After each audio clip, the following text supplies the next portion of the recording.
निहाई पर हथौड़े की आखिरी चोट कुछ ऐसी अस्वाभाविक आवाज में बजी कि लुहरसार में बैठे हुए सभी गृहस्थ अचकचा उठे।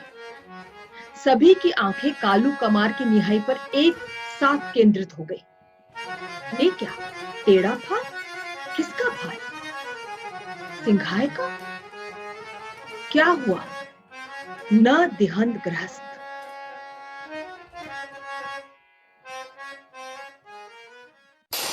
सिंघाय मुंह फाड़े देखता रहा। उसके फाल पर आखिरी चोट देकर उसे काट के कठौते में डालते हुए कालू कमार ने अर्थपूर्ण दृष्टि से उसकी ओर देखा। कठौते में गरम फाल छनछना उठा।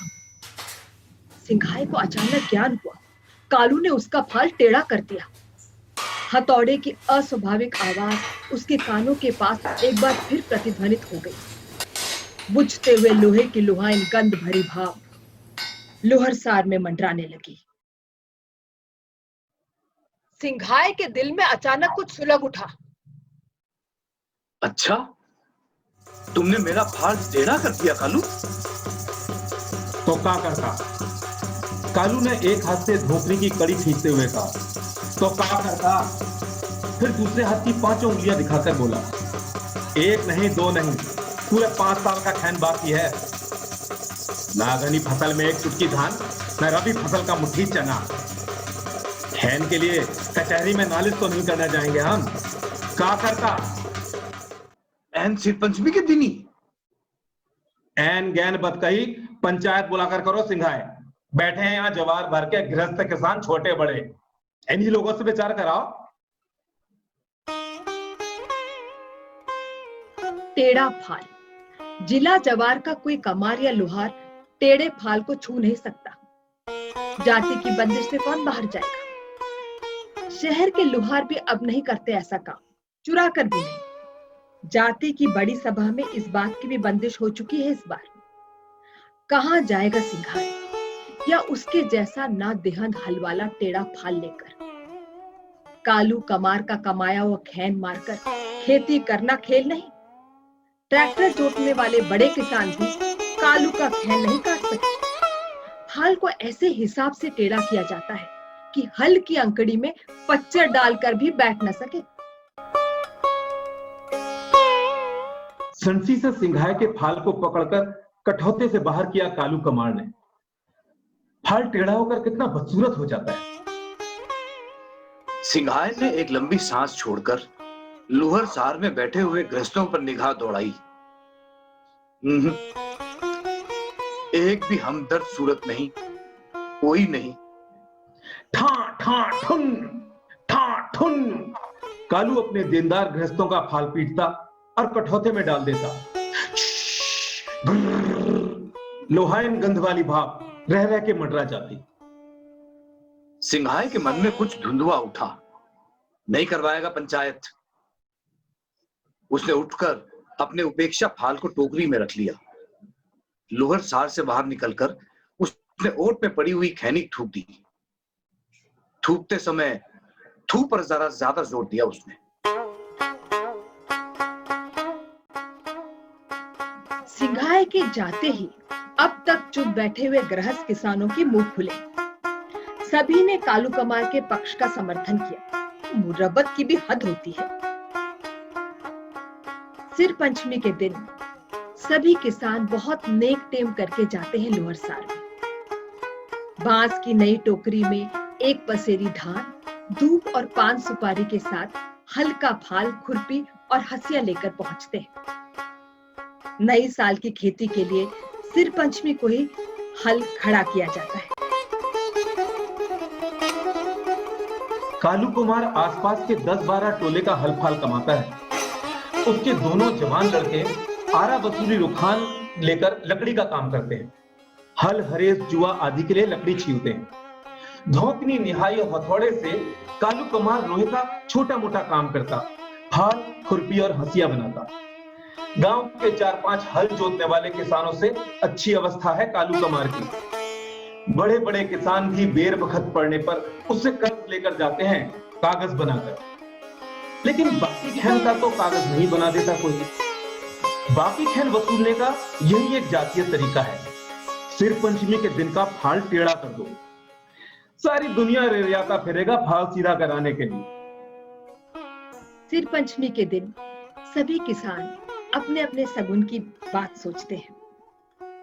उस दिन किसी से बेकार रार न हो, किसी की नजर न लग जाए, कोई छींक न दे। लुहरसार से लौटकर बैलों को नहलाकर सींग में तेल लगाया जाता है। हल के हरेस पर चावल के आटे की सफेदी की जाती है। औरतें उस पर सिंदूर से मां लक्ष्मी के दोनों पैरों की उंगलियां अंकित करती हैं। गांव से बाहर पड़ती जमीन पर गांव भर के किसान अपने हल, बैल और बाल बच्चों के साथ जमा होते हैं। नई खुरपी से 1.25 हाथ जमीन छीलकर केले के पत्ते पर अक्षत दूध और केले का मोती प्रसाद चढ़ाया जाता है। धूप दीप देने के बाद हल के बैलों को जोतकर पूजा के स्थान से जुताई का श्री गणेश किया जाता है। फाल की रेस पूजा के बीच में पड़े, इसका ख्याल सभी किसान रखते हैं। अपने अपने हलवाओं को सचेत कर देते हैं, बाएं बाएं, जरा दाहिने। 5 चक्कर दक्षिण से उत्तर और 5 पूरब से पश्चिम। जुताई के समय जिसका बैल मलमूत्र त्याग करे, उसको खाद पानी की कमी नहीं होने वाली इस साल की खेती में। आज जिसका बैल बैठ गया या जुए से खुल गया, उसकी खेती के मालिक सीताराम। छोटे छोटे बच्चे भी सतर्क होकर अपने बैलों को देखते रहते हैं। बाबा देखो देखो, अपना गोला बैल क्या कर रहा है। ताली बजाकर नाचते हैं, सबसे पहले हमारा बैल।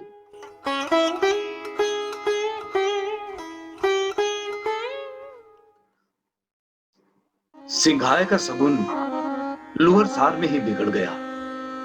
फाल नहीं, कालू ने उसकी तकदीर टेढ़ी कर दी। घर लौटते समय सिंघाए की आंखें कई बार भर भर आईं। उसका 5 साल का बेटा माधव उसकी राह देख रहा होगा। माधव की मां गुड़ की खिचड़ी बना रही होगी।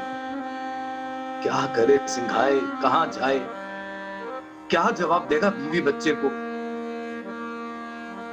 सिंघाए का सुलगा हुआ मन धीरे धीरे बुझने लगा। उसको लगा अंदर लुहाइन गंध वाली भाप उमड़ रही है। ठा ठा ठुन छू छुर गुड़। गांव की सीमा के बाहर ही घर घर पकती हुई गुड़ खिचड़ी की गंध ने सिंघाए की चेतना को फिर से झकझोर दिया। जाने किस दिन का बदला लिया है कालू ने। 5 साल का खैर उसका बाकी जरूर है, सिंघाए कबूल करता है, लेकिन इसके बदले कालू ने जाने कितनी बार बेगार करवाई है। दूध, कबूतर, केले, साग सब्जी का दाम कभी कालू या उसकी बीवी ने नहीं दिया। कालू के लड़कों ने कितनी बार उससे शीशम का पेड़ कटवाया है, तख्ती चीरते समय घंटों उससे आला खिंचवाया है। सिंघाए जैसा 2-4 जजमान हर टोले में है कालू कमार का। पश्चिमा टोले के दोरिक के जिम्मे कालू का 7 साल का खैन बाकी पड़ा है। दोरिक के पास एक गाछ जेठवा आम है, एक गाछ लीची। सिंगेसर ने आज तक किसी पनिया पंसारी को खैन नहीं दिया जिंदगी में, ना कमार को, ना चमार को, ना धोबी को। सिंगेसर तुम्बा फेरी करना जानता है ना, डर से खैन नहीं मांगता कोई। ने किस बैर का बदला लिया है कालू ने।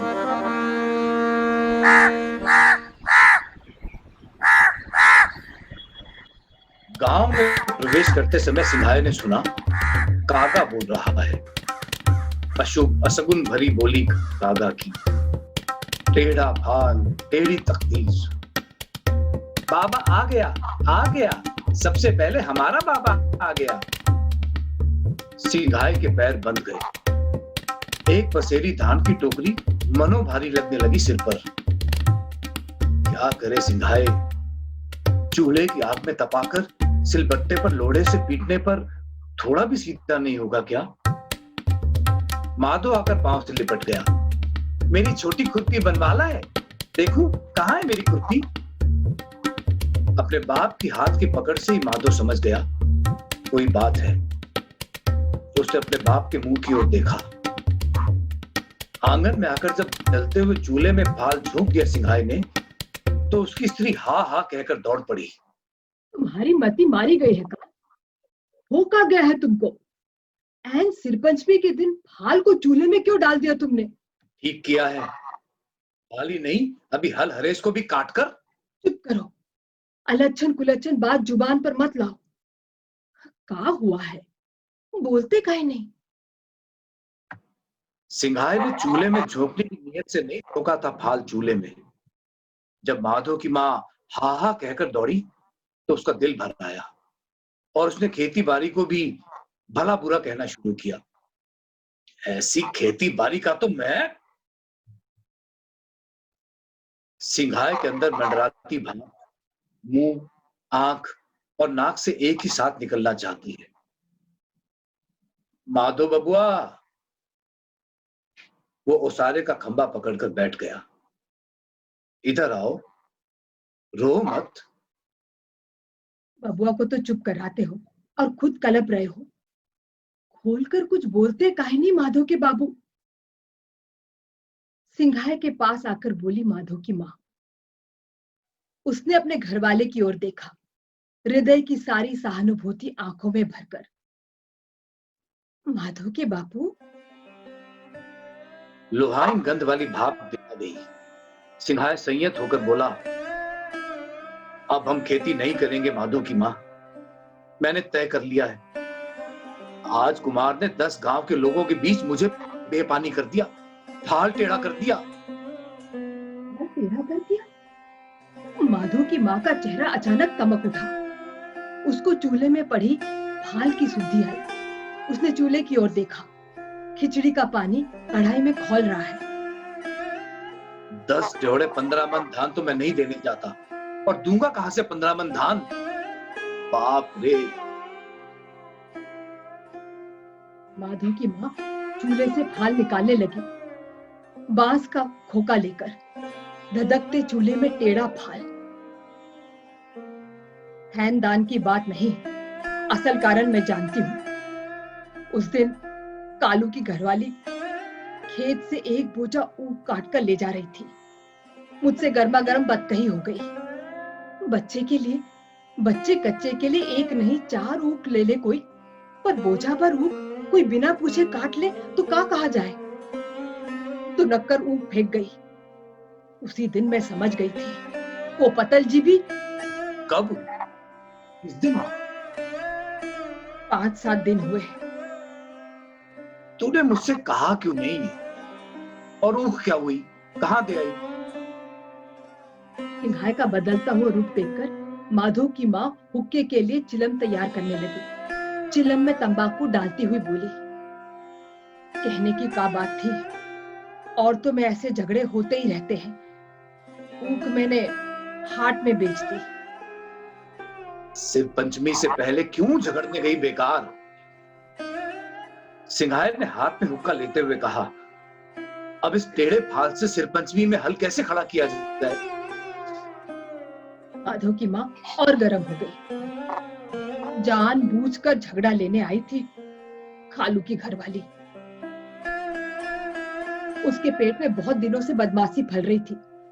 अब समझी असल कारण। असल कारण? और तो कोई सब असल कारण मालूम हो जाते हैं सबसे पहले।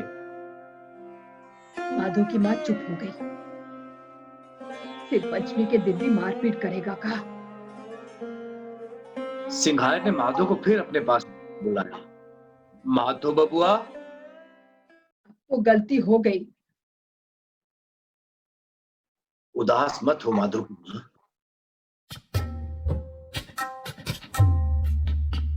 उदास नहीं है माधो की माँ, उपाय सोच रही है।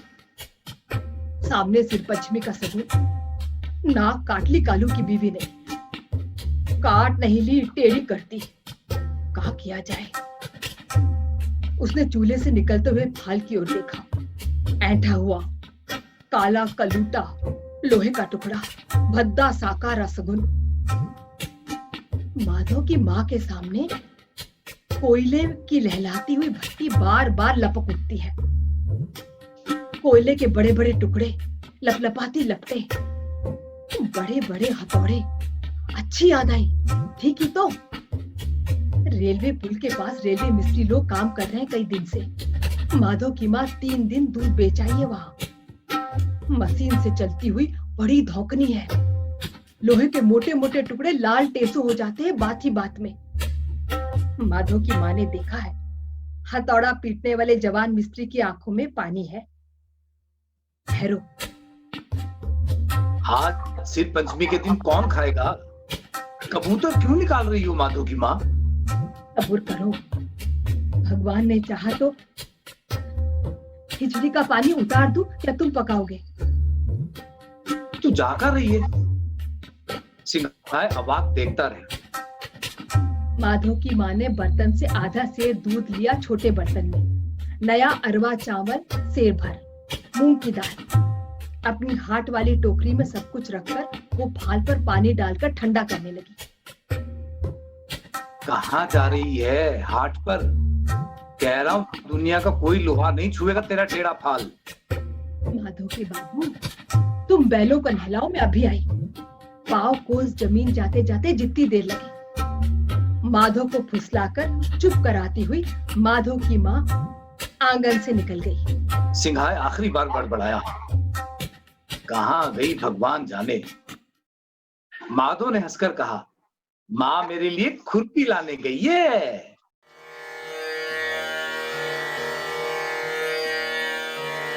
बूढ़े रेलवे मिस्त्री ने सीधा संपर्क के साथ माधव की माँ के सलोने स्वास्थ्य को भी आज गौर से देखा।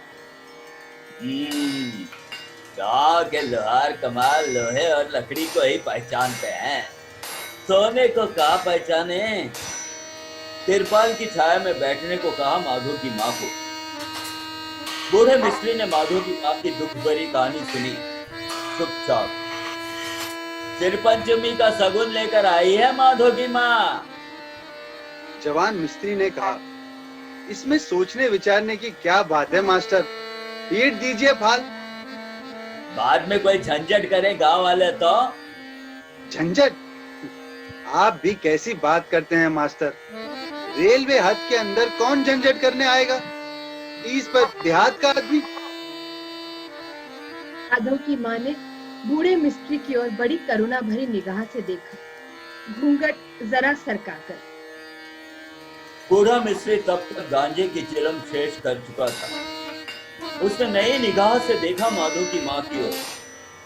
दोपहर में खिलने वाले फूल का क्या भला सा नाम है? पलेटियर साहब के बंगले पर वो दोपहरिया फूल। अच्छी बात है, बैठो बैठो, आराम से बैठ जाओ। माधव की माँ घूंघट खींचकर टोकरी से थाल निकालने लगी। जरा जल्दी मिस्त्री जी, सगुन की बेला में अब देर नहीं। मशीन से चलने वाली घरघराती हुई धोकनी फुफकार उठी। फू! कहाँ का टेढ़ा फाल। माधव की माँ एकटक अपने फाल को देखती रही। बात बात में लाल हो गया उसका फाल। जवान मिस्त्री ने माधव की माँ की ओर देखकर कहा, 100 चोट लोहार की तो 1 चोट सरकार की। माधव की माँ दांत खोलकर मुस्कुराई। लाल टेढ़े फाल को निकालकर निहाई पर रखा जवान मिस्त्री ने। ठड़ंग ठड़ंग ठड़ंग। प्रत्येक चोट पर क्रमशः मुस्कुराहट खिलती गई माधव की माँ के होठों पर। सुधरा हुआ सगुन, वो खिलखिलाकर हंस पड़ी। कितना बढ़िया लगने लगा है अब वही फाल। कृतज्ञता से गदगद हो गई वो। उसके सर का कपड़ा बार बार सरक कर गिरा। बूढ़े मिस्त्री की आंखों में बार बार रंग उतर आया। फाल के बाद जब माधव की माँ ने एक नंगी मोतरी खुरपी निकाली तो जवान मिस्त्री हंस पड़ा। बोला, कपड़े के नीचे छिपाकर बैठी है न जाने और क्या क्या। माधव की माँ लज्जा गई। बस एक खुरपी ये है और एक छोटी सी खुरपी बबुआ के लिए, यदि बना दो हंसुआ में सिल पर ही तेज कर लूंगी। अरे बना दे धतुरिया, जो जो चीज कहती है बना दे, लेकिन खुरपी का बेट तो हमारे पास न बनेगा। वो भी हो जाएगा। बड़े वाले औजार बकस में कई छोटे बड़े छूचे बेट है पुराने, लगा दूंगा। लगा दे लगा दे, तुम छाया में बैठो दूध वाली, बना देगा सब कुछ। बना दे धतुरिया। बूढ़ा गांजे में दम लगाने लगा। 2 घंटे में ही सब कुछ बनकर तैयार हो गया। 2 घंटे तक बूढ़े मिस्त्री ने अपने सिर पंचमी के साकार सगुन को जी भर कर निहारा। कल फिर पंचमी का प्रसाद दे जाऊंगी। केला अधपका है घर में, गरीब आदमी है हम। पूरा 2 चिलम गांजा पीने के बाद मनोकामना पूर्ण करने वाले बाबा जी के अंदाज में आ गया था। बोला, कौन अमीर है कौन गरीब है, तुम्हारा घर वाला भला गरीब? अरे बस अभी 10 दिन हम लोग हैं यहाँ।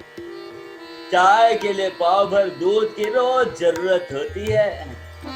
परदेसी आदमी भरी क्यों, मैं रोज आधा सेर दूध दे जाऊंगी। जवान मिस्त्री ने बीड़ी सुलगाते हुए माधव की माँ के सामने एक बीड़ी फेंक दी। मैं बीड़ी तम्बाकू नहीं पीती भैया। टोकरी सर पर रखने से पहले उसने सूरज की ओर देखा। हल उठने से पहले वो गांव पहुंच जाएगी। बूढ़ा मिस्त्री बहुत देर तक देखता रहा, जब तक वो रेलवे बांध के नीचे नहीं उतर गई।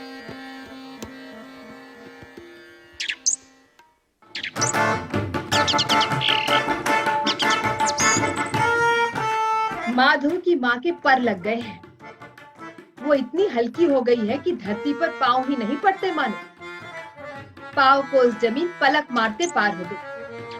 अपने गांव की सीमा पर आकर उसने कमर में बंधे साड़ी के आंचल को खोलकर सर पर घूंघट लिया। फिर टोकरी कमर में लेकर धीरे धीरे चलने लगी। आंगन में प्रवेश करने से पहले ही उसकी नजर बिना नहाए हुए बैलों पर पड़ी। भला आदमी तो सो रहा है कंबल बिछाकर। बबुआ बबुआ नहा धोकर हाथ में पीली धोती लिए पड़ोस में घूम रहा है। माँ की बोली सुनकर दौड़ता हुआ आया। सिंघाई की नींद खुली, लेकिन सपने का भ्रम छाया रहा उसकी आंखों पर। माधव अपनी छोटी सी प्यारी खुरपी दिखला रहा है, लाल बेंट वाली। माधव ने कहा, बाबा जल्दी बैलों को नहलाओ, माँ फाल सीधा करवा लाई। तुम्हारी खुरपी में भी अंग्रेजी बेंट है। सिंघाई ने माधव और उसकी खुरपी को छूकर देखा। ठीक ही तो, ये तो सचमुच माधव है। दबी हुई खिलखिलाहट सुनकर उसने निगाह उठाई। अरे माधव की माँ! ऐसी नींद है तुम्हारी और इतना बोचक होकर क्या देख रहे हो? सिंघाई हड़बड़ाकर उठा। ये माधव की माँ भी सचमुच माधव की ही माँ है। कि माँ ने आंचल में छिपाई हुई टोकरी सामने रख दी। सिंघाई ने झपट कर बाल निकाला। अरे वाह, ऐसी धार! और ये तुम्हारा हंसुआ और मेरी खुरपी में भी अंग्रेजी पेंट। माधव की माँ, आप क्या कहूँ, सचमुच तो जादू जानती है। रहने दो, घंटे में 5 बार मिजाज बदलता है मर्द का। न तुरंत आंख लाल करके लाठी चमकाते लाज और न दांत निपोर कर दुम हिलाते लाज। माधव की माँ मान भरी मुस्कुराहट बिखरा कर बोली, गांव के लोग हल बैल लेकर निकल रहे हैं और तुम सोए हो। सिंघाई की देह में दुनिया भर की फुर्ती आ गई। बोला, तुरंत!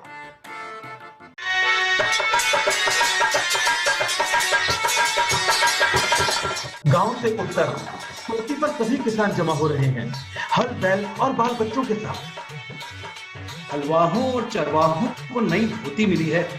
तेल लगे बैलों के सींग धूप में चमकते हैं। गांव भर के लोग श्री पंचमी का सगुन देखने आए हैं। एक नौजवान हलवा रह रहे के गांव की ओर मुंह करके पुकारता है, चल चल हल उठे हो। गांव की पुरानी रीत है, क्या 12 हल जोतने वाले बड़े और क्या एक हल जोतने वाले छोटे, सभी किसान एक साथ हल खड़ा करेंगे। हलवाई तभी आ गए सिंघाए को छोड़कर। सिंघाए को छूटा हुआ ही समझो, वो नहीं आएगा। आ रहा है, सिंघाए भी आ रहा है। टेढ़े फाल से ही सिर पंचमी करेगा, टेढ़े फाल से।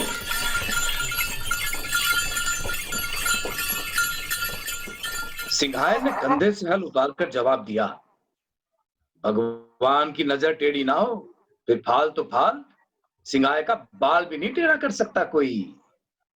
सभी चकित हो गए। सीधा फाल? कहां से फाल सीधा करवाया तुरंत? एक एक करके सभी सिंघाए के हल के पास आकर जमा हो गए। पहले ही खुरपी से जमीन छीलकर अपनी अपनी पूजा पूज चुके थे सभी। सिंघाए की पूजा के समय गांव भर के लोग आकर जमा हो गए हैं। इसको कहते हैं सगुन। गांव के सरगना किसान की पूजा के समय भी इतनी भीड़ नहीं थी। सचमुच फाल भी सीधा है और खुरपी का बेंट पर पालिश है। उसके बेटे की खुरपी तो और भी फैंसी है, लाल बेंट, अंग्रेजी बेंट। अंग्रेजी नहीं, जर्मनिया। पूजा के पहले छूछा मत करो भाई, हम गरीब आदमी कहां से अंग्रेजी बेंट लाएंगे। पूजा पर बैठे हो, पूजा करो, अंग्रेजी फारसी पीछे से छांटना। माधव की माँ विरक्त होकर घूंघट के नीचे से बोली। मुट्ठी भर अक्षत लेकर भक्ति भरे मन से सिंघाए ने पूजा की। पूजा करने में उसने जानबूझकर जरा देर कर दी। इस शुभ घड़ी का बसर कर उपभोग करे न वो। माधव की माँ ने आंचल के खून से नई अठन्नी निकालकर पूजा पर रख दी। हल जोतने के बाद फाल के मुंह पर आम के पल्लव में लपेटकर रुपया या अठन्नी बांधते हैं। माधव की माँ नई अठन्नी की तरह चमक रही है।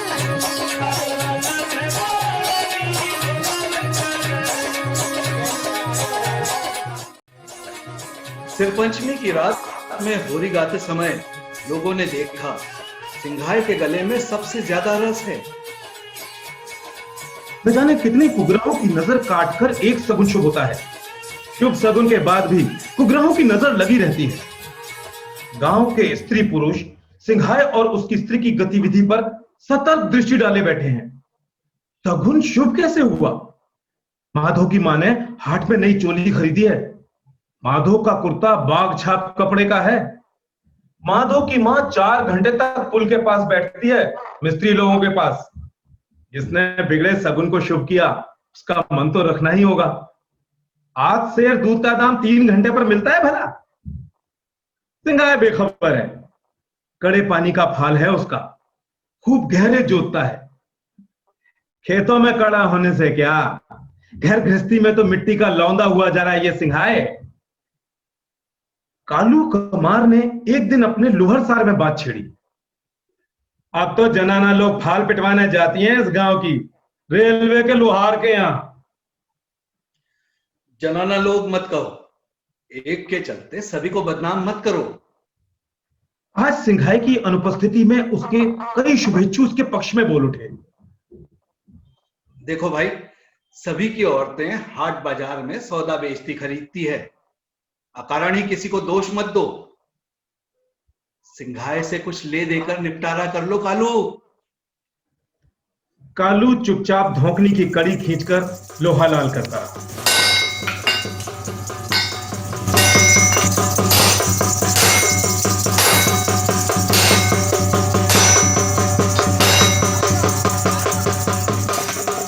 हल जोतकर लौटते समय खड़ी दोपहरी को हरखू से बदकही हो गई सिंघाई की। हरखू ने गाली के बदले गाली नहीं दी, लाल लोहे की तरह बात उसने सिंघाए के कलेजे पे बैठा दी। सिंघाए, ये रेलवे गर्मी बहुत दिनों तक नहीं रहेगी तुम्हारी। रेलवे गर्मी?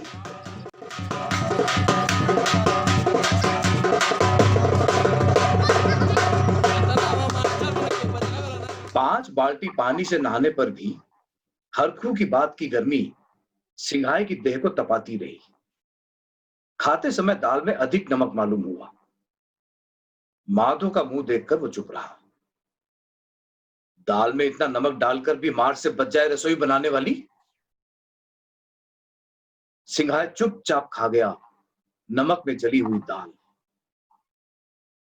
हुक्के का पानी 5 दिन से बदला नहीं गया है, गुड़ की तरह लाल हो गया है। सिंघाई ने बीड़ी सुलगाई। माधो की माँ हुक्के में ताजा पानी और चिलम में टटकी आग डालकर ले आई। सिर पंचमी का शगुन तो हुआ, एक दिन मिस्त्री जी से भेंट क्यों नहीं कराते? आज भी कह रहे थे मिस्त्री जी। दिन रात मिस्त्री जी करती है। रेलवे मिस्त्री तो सभी दिन नहीं रहेगा। माधो की माँ न जाने क्यों चाहती है कि सिंघाई आज ही जाए रेलवे मिस्त्री के पास। आज दूध देकर लौटते समय ही उसने तय किया है, माधो के बाप को भेजेगी। आज अबेर में खैनी तमाकू पहुंचाना है मिस्त्री जी को। माधो की माँ ने खोचा देते हुए कहा, अब अबेर कुबेर में मैं तो नहीं जाऊंगी खैनी तमाकू लेकर। सिंघाई कुछ सोचकर बोला, ठीक है, आज मैं ही जाता हूं। देखो तुम्हारे रेलवे मिस्त्री को। हरखू की बात ठीक है, ये तुम्हारी आज ही देखना है। सिंघाई की आंखों के सामने टेढ़ा फाल नाच गया एक बार। हुक्का धुला है। सिंघाई ने हुक्का पीते हुए पूछा, माधो कहां गया है? तू आज उदास क्यों है माधो की माँ? इधर सुन तो जरा। माधो की माँ ने मुस्कुराने की चेष्टा की। सिंघाई का पैर टीपने लगी वो। हरकू की बात की गर्मी उतर गई धीरे धीरे।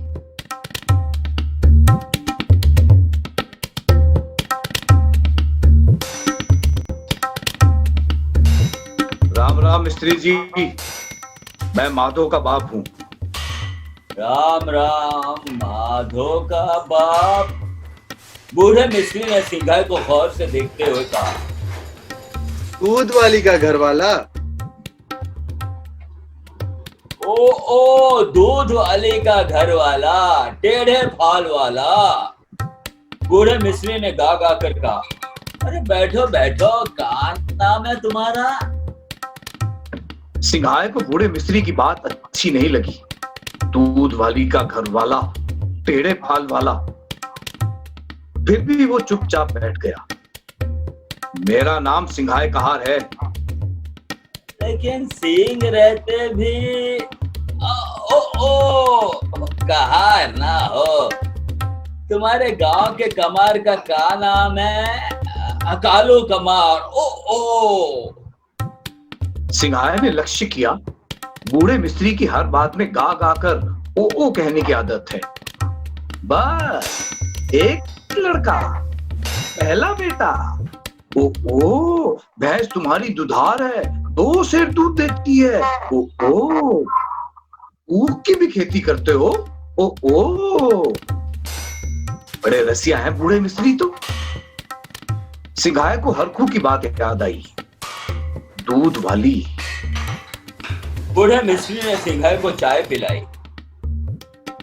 पीने से पहले सिंघाई ने एक बार नजर बचाकर चारों ओर देखा। जिंदगी में पहली बार उसने चाय पी। तामचीन के बर्तन में चाय पीते समय उसे माधव की याद आई। पहली चुस्की लेते समय ही उसके होठ जल गए। दोनों मिस्त्री हंस पड़े। फूंक फूंक कर पियो, देखता हूं तुमसे ज्यादा होशियार तुम्हारी घरवाली है। बूढ़े मिस्त्री का अनुमान गलत निकला। उसने सोचा था टेढ़े फाल वाला बखरौल किस्म का आदमी होगा। चाय पीते समय उसके होंठ भले ही जले। गांजे की चिलम को एक ही बार में सूंट गया सटा कर।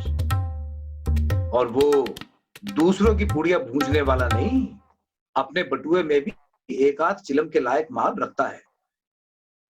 2 चिलम पीने पिलाने के बाद सिंघाई जरा वाचाल हो गया। उसने अपने पुरखों की एक से कहानियां सुनाई, पौरुष भरी। वो साधारण कहार नहीं, राजकहार है। उसके पुरखे राजा रानी को ढोते थे डोली में। उसने 8 वर्ष तक अखाड़े की मिट्टी में देह पचाई है। भैंस का दूध। बूढ़े मिस्त्री की मुस्कुराहट को परखता है सिंघाए। जरूर कोई फूट की बात बोलेगा बूढ़ा। बूढ़े मिस्त्री ने गा गा कर कहा, अरे बड़े बड़े अखाड़े के पहलवान भी औरत के फेर में पड़कर एक ही साल में चित्त हो जाते हैं, समझे। औरत का है धौंकनी, लोहे को गला दे। तीसरी चिलम के बाद जवान मिस्त्री ने सिंघाई से जरा ललकार भरे सुर में कहा, भैंस के दूध और अखाड़ी की मिट्टी का मुंह जबानी बयान तो खूब सुना, 2 हथौड़ा चला तो समझू। सिंघाए तैश में आ गया। उसने कंधे पर रखी गमछी से कनपट्टी बांध दी। बूढ़े मिस्त्री ने मशीन वाली धौंकनी चलाई। सिंघाए ने बड़ा हथौड़ा उठाया। एक ठाए, एक ठाए, एक ठाए, एक ठाए। संभाल के, बूढ़ा मिस्त्री चिल्लाया। सिंघाए उछलकर दूर खड़ा हो गया। उसने जवान मिस्त्री की ओर देखा। सिंघाए का क्या कसूर? जवान मिस्त्री के हाथ से एक सरती सहित लोहा छूटकर छिटक गया। बाल बाल बच गया सिंघाए का दाहिना पैर। जवान मिस्त्री अवाक होकर सिंघाई को देखता रहा। बूढ़े मिस्त्री के मुंह से निकला, ओ ओ।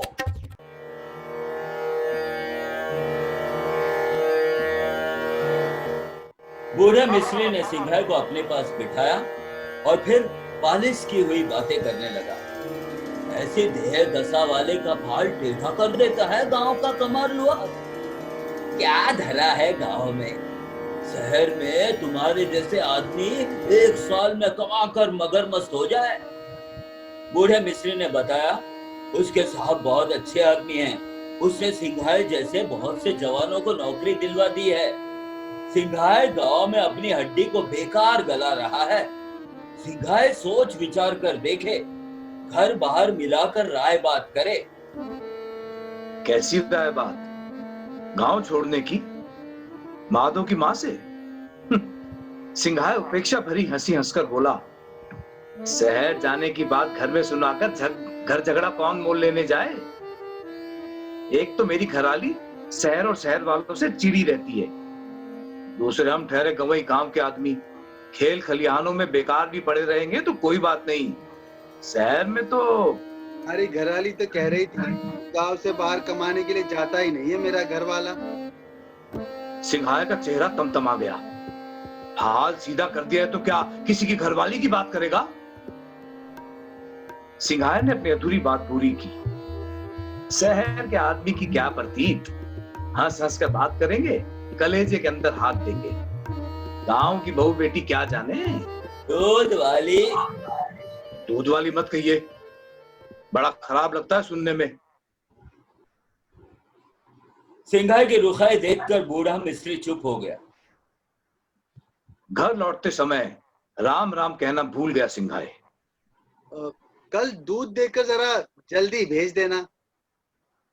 सिंघाई ने कंधे पर लाठी लटकाते हुए कहा, कल दूध नहीं हो सकेगा।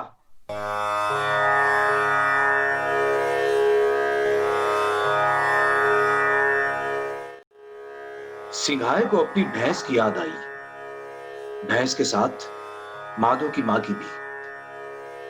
रास्ते में रह रहकर बूढ़े मिस्त्री की कूट भरी मुस्कुराहट की याद आई। उस तरह मुस्कुराने के माने? भैंस तुम्हारी दुधार है माने? तुमसे ज्यादा होशियार तुम्हारी घरवाली है माने? बूढ़ा साला बड़ा रसिया है। ओ शहद भगाने का मंत्र भी दे चुका है। ओ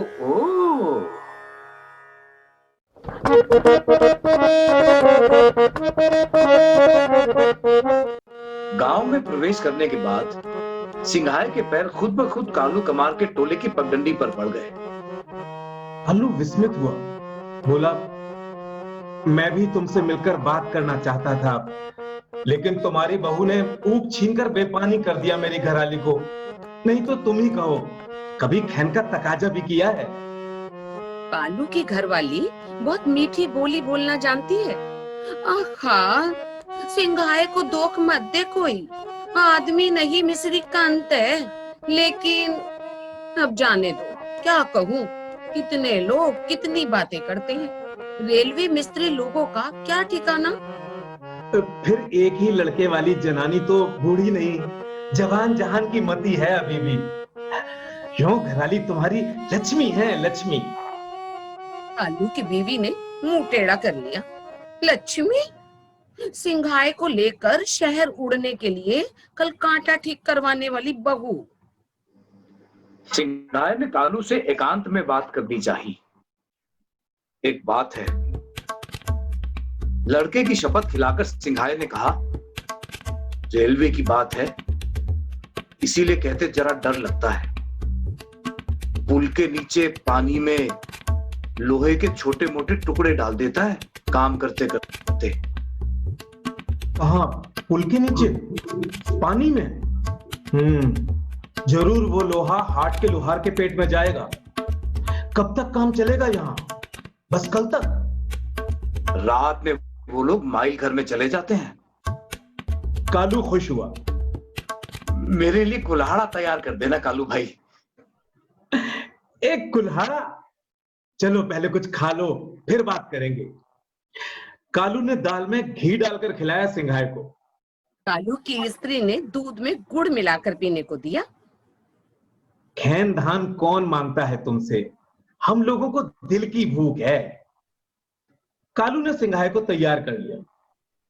ना जाने क्यों आज घर लौटने की आवश्यकता नहीं समझी सिंघाए ने। कोई कांड हो जाएगा घर जाते ही, इसलिए उसने कालू की बात मान ली। वसंत पंचमी के बाद रात में विचित्र हवा चलती है इलाके में। जिसे लग जाए उसे महीनों सुला दे। कालू और सिंघाए को नहीं लग सकती वो हवा। चोर को न सांप काटता है न निमोनिया होता है।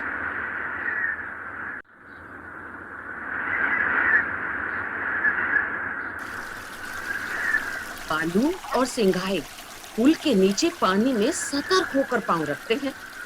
कल कल ठंडा पानी, कुट कुट काटने वाला कीचड़, पैर में गड़ने वाले लोहे के टुकड़े, दर्जनों छोटे बड़े टुकड़े, मनोलोहा। कालू की आंखों के आगे कुल्हाड़े, भाले, सरोते आदि की दुकान झलमला गई। हाट का लोहार इसी कारोबार से मालो माल हुआ है।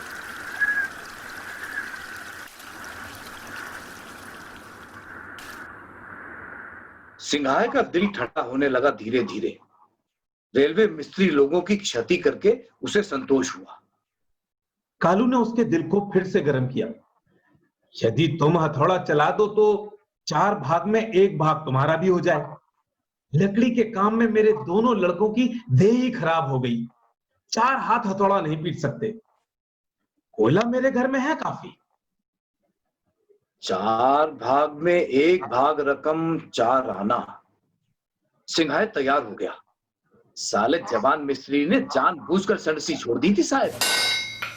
अठाए अठाए बस, अठाए अठाए ठीक है, अठाए अठाए अब कल फिर। कालू ने उठकर सिंघाए की बाह पकड़ी। वाह सिंघाए भाई, अब आज रहने दो, भोर हो गई। तुम्हारी घराली सचमुच लक्ष्मी है। क्या जतन से तुम्हारी देह पाल रखी है उसने। यहां तो साली। सिंघाए ने चिलम तैयार करते हुए विरक्त वैरागी की मुद्रा बनाई। क्या भोर भोर औरतों की बात लेकर शुरू कर दिया गटर मैन।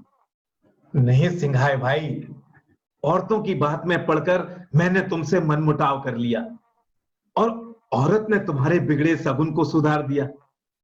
औरत औरत की बात। पहले अंदाज बताओ कि कितने का हिसाब बनेगा। तुम निश्चिंत रहो, अब जाओ घर आराम करो। तुम्हारी घराली रात भर सोई नहीं होगी।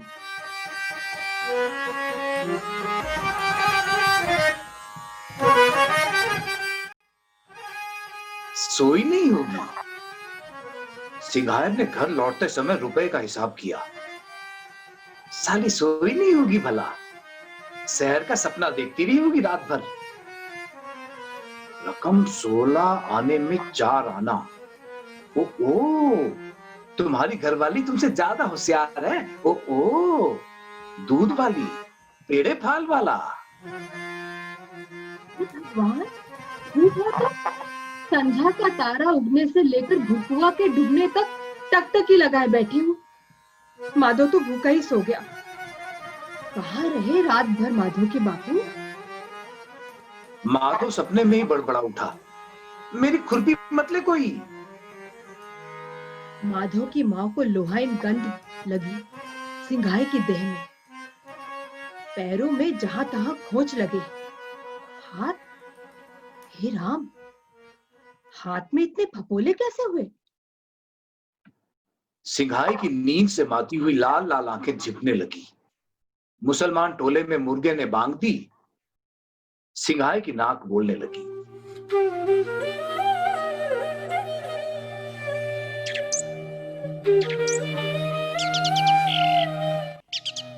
दोपहर को नहाने खाने के बाद सिंघाई मन ही मन हंसा। उसने माधो की मां के हाथ से हुक्का लेते हुए कहा, माधो की मां, बैठ। तेरा जी गांव में नहीं लगता है, शहर जाना चाहती है? बोल, क्या धराई क्या है? कहे तो सब कुछ छोड़ छाड़ कर। हो गया है तुमको, कहो तो। कैसी अलक्षण भरी बातें करते हो। शहर ही जाना था तो सिर पंचमी का शगुन किस लिए? मुझे क्या लकवा कबूतर समझ रहे हो? उड़ने के लिए जी छटपटाता है मेरा। माधो के बाबू, इस तरह मेरी ओर मत देखो। अब सच कहती हूँ, मैं सिल पर माथा कूटकर मर जाऊंगी। मुझे 4 लाठी मार लो, लेकिन ऐसी बातें मत कहो। कालू ने तुझे ठीक पहचाना है। दूसरों की बातों में पड़कर।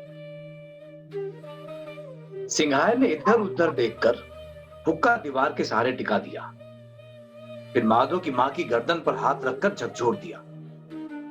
माधो की मां के बाल बिखर गए।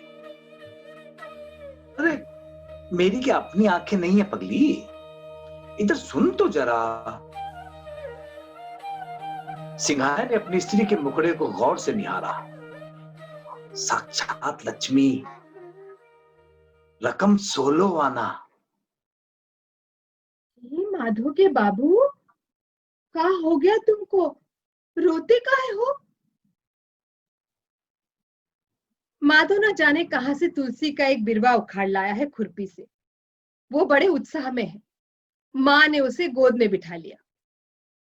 माधो के बाबू, इधर देखो। माधो की ओर देखकर कहो, अब कभी ऐसा काम नहीं करूंगा। तुम ही सोचो, तुमने अच्छा किया है। तो फिर सुबह दूध देने गई थी पुल के पास? गई थी। वहां कौन दूध लेता है आज? दोनों मिस्त्रियों का मुंह सूजा हुआ था। मुझसे बूढ़े मिस्त्री ने पूछा, कालू कमार से तुम्हारे घर वाले का मेल हो गया का? तूने क्या कहा? मैं क्या जानू। माधो की मां खिलखिलाकर हंस पड़ी। लेकिन तुमको बता देनी होगी। बोलो, फिर इस रास्ते पर पांव नहीं दोगे माधो के बाबू? सिंघाई ने तुलसी का बिरवा हाथ में लिया। माधो को गोद में लेकर बोला, बबुआ, तू फाल खुरपी छोड़, सिलेट पेंसिल धर। हम लोग बैल होकर रहे, बैल की बुद्धि। माधो बोला, आज तुलसी देवता को रोप लेने दो पहले।